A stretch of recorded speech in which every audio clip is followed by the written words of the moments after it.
لله حمدا كثيرا طيبا مباركا فيه، والصلاة والسلام على خير خلقه محمد وعلى آله وأصحابه أجمعين.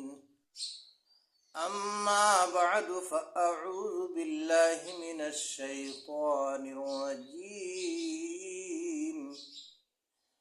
بسم الله الرحمن الرحيم.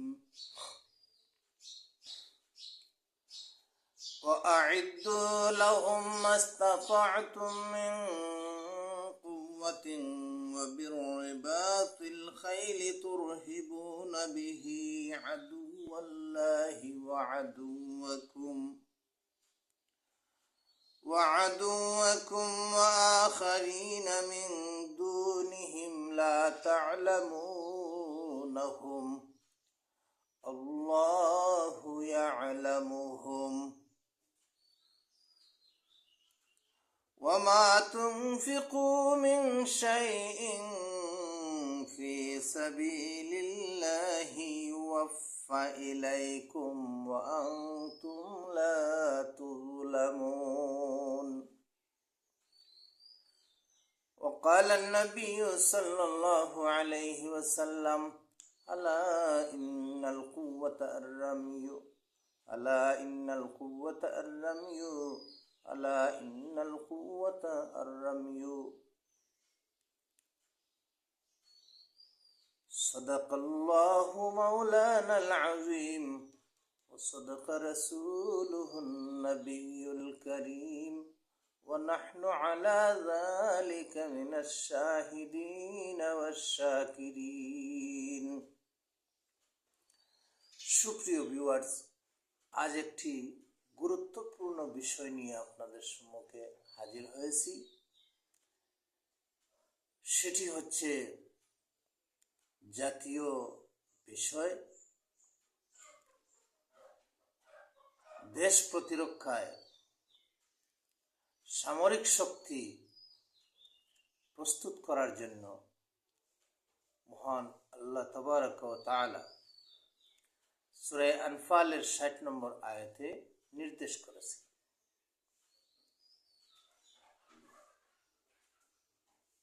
একটি দেশের শক্তি, সামরিক শক্তি বৃদ্ধিতে ভূমিকা রাখলে দেশ নিরাপদ থাকার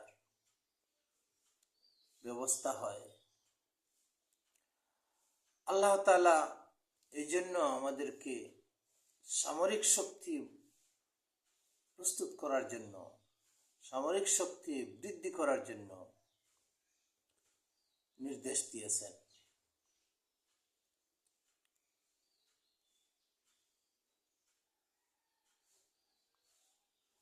আল্লাহ তাআলা বলেন, ওয়াআইদ্দু লাহুম মাস্তাতা'তুম মিন কুওয়া, আর তোমরা প্রস্তুত করো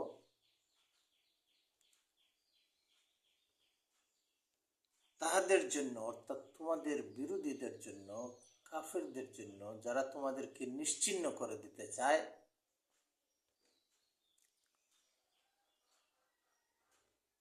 মাস্তাতা'তুম, তোমাদের যথাসাধ্য, যতটুকু তোমাদের পক্ষে সম্ভব হয়, মিন কুওয়াতিন, শক্তি বাড়াও।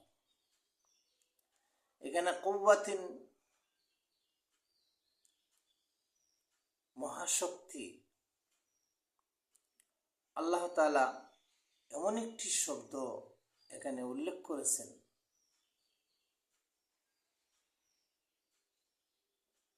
যে শব্দটি দেশ, স্থান ও যুগে ব্যবহৃত।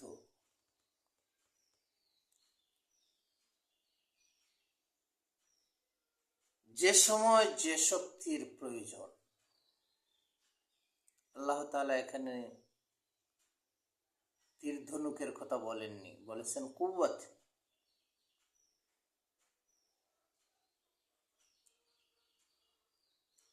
তানবিন লিত্তাজিম, মহাশক্তি, সমর শক্তি। এখানে সাধারণ শক্তি নয়, যে সময় যেটা সে সময় সেটা। এক সময় ছিল তীর ধনুকের যুদ্ধ, তারপরে আসলো বন্দুক যুদ্ধ, এখন হচ্ছে বোমারো বিমান, ক্ষেপণাস্ত্র, রোবট যোদ্ধা,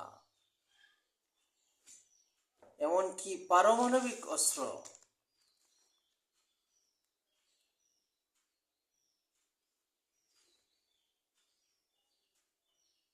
এই যুদ্ধ আর সেকালের যুদ্ধ কৌশলের মধ্যে অনেকটাই পার্থক্য নির্ভর করে।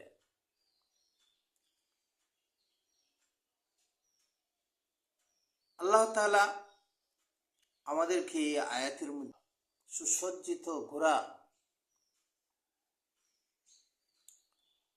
সুসজ্জিত ঘোড়া প্রস্তুত করো, তুরহিবুনা বিহি, যদি তোমাদের সামরিক শক্তি ভালো থাকে তাহলে এই শক্তির মাধ্যমে তোমরা ভয় প্রদর্শন করবে আল্লাহর শত্রু। তুরহিবুনা বিহি আদুওয়াল্লাহি, তোমরা ভয় প্রদর্শন করবে এর মাধ্যমে আল্লাহর শত্রু এবং তোমাদের শত্রুদেরকে। ওয়া আখারিনা মিন দুনিহিম, অপরদিকে এমন কিছু মানুষ রয়েছে যারা তোমাদের শত্রু। লা তা'লামুনাহুম, তাদের ব্যাপারে তোমরা জানো না। আল্লাহু ইয়া'লামুহুম, অথচ আল্লাহ তাদের ব্যাপারে সম্যক অবগত রয়েছে।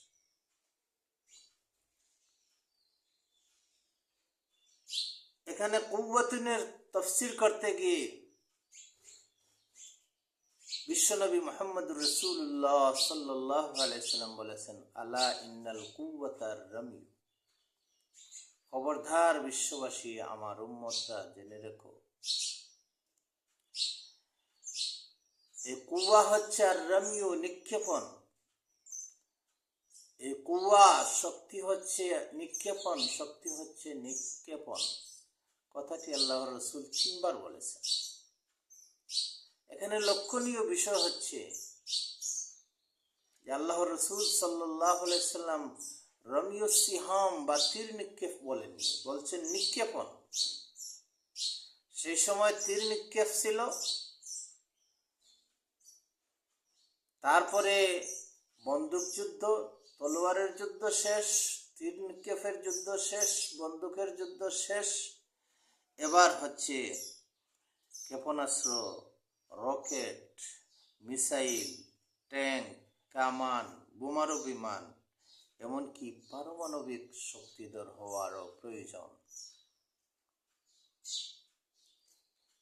আজকে মুসলিম বিশ্বের দুর্বলতা হচ্ছে তাদের কাছে পর্যাপ্ত পারমাণবিক অস্ত্র নেই, পর্যাপ্ত অন্যান্য অস্ত্র নেই।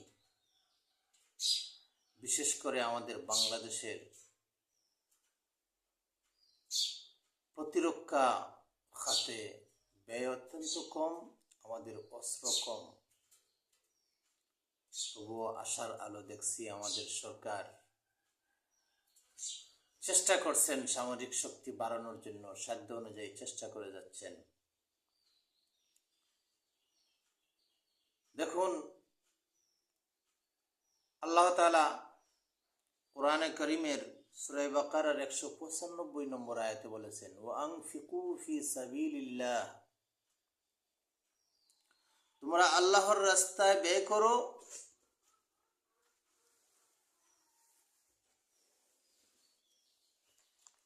ওয়ালা তুলকু বিআইদিকুম ইলাত তাহলুকা, এবং তোমাদের নিজেদেরকে ধ্বংসের মুখে ঠেলে দিও না, ধ্বংসের মুখে তোমরা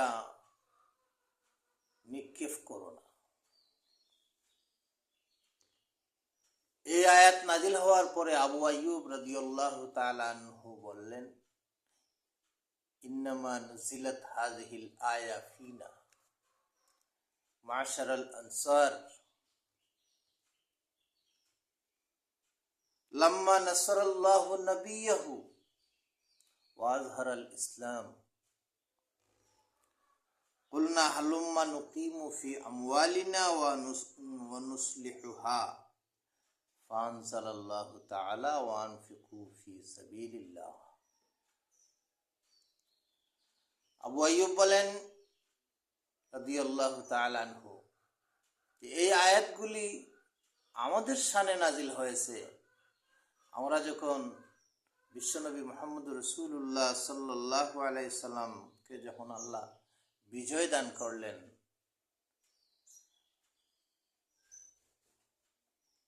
ইসলাম চতুর্দিকে প্রকাশিত হচ্ছে, বিস্তার লাভ করছে,